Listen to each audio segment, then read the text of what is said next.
BRS महाराष्ट्रातील कार्यालय बंद करण्याची शक्यता आहे। तेलंगणातील पराभवानंतर महाराष्ट्रातून काढता पाय घेतल्याचं दिसतंय। बीआरएस मध्ये प्रवेश करणारे नेते कार्यकर्ते यामुळे चिंतेत आले। आताची एक मोठी अपडेट येते ती म्हणजे बीआरएस महाराष्ट्रातील कार्यालय बंद करण्याची शक्यता आहे। तेलंगणातील पराभवानंतर महाराष्ट्रातून काढता पाय घेतल्याचं म्हटलं जातंय।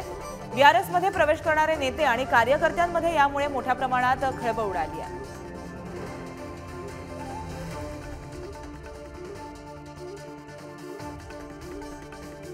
तर याबाबत अधिक माहिती जाणून घेण्यासाठी आमचे प्रतिनिधी धनंजय आपल्या बरोबर आहेत।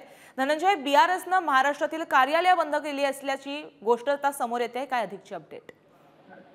गार्गी, आपण जर पाहिलं तर सध्या लोकसभेच्या निवडणुका तोंडावर आहेत आगामी, आणि यामध्ये सगळेच पक्ष बैठका घेत आहेत, सगळे तयारीला लागलेत, रणनीती आखतात।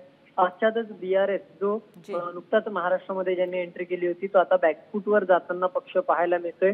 तेलंगणामधील पराभव असेल किंवा इतर सगळ्या गोष्टी असतील, केसीआर यांचा जो अपघात झाला होता मध्यंतरी तो असेल, या सगळ्यानंतर त्यांची पक्षामध्ये असलेलं लक्ष जे आहे ते कुठेतरी कमी झालं। महाराष्ट्रात खासरीत्या जर आपण पाहिलं तर त्यांचं लक्ष कुठेतरी कमी होताना पाहायला मिळालं। आणि या सगळ्यांमध्ये जर आपण पाहिलं तर महाराष्ट्रातील कार्यालय सुद्धा आता बंद करण्याची शक्यता जी आहे ती सूत्रांकडून मिळालेली आहे। आपण जर पाहिलं तर बीआरएस मध्ये महाराष्ट्रामध्ये अनेक नेत्यांनी पक्षप्रवेश केला होता, अनेक कार्यकर्त्यांनी पक्षप्रवेश केला होता।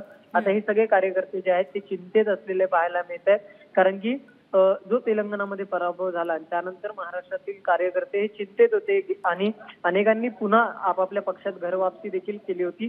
पण आता जी माहिती समोर येते त्यानुसार की महाराष्ट्रामध्ये असलेले कार्यालय जे आहेत ते देखील बंद करण्याचे वरून आदेश जे आहेत ते काही दिवसांमध्ये किंवा काही महिन्यांमध्ये येण्याची शक्यता आहे। त्यामुळे आपण जर पाहिलं तर बीआरएसचे महाराष्ट्रामधील कार्यालय सुद्धा आता बंद होणार आहेत।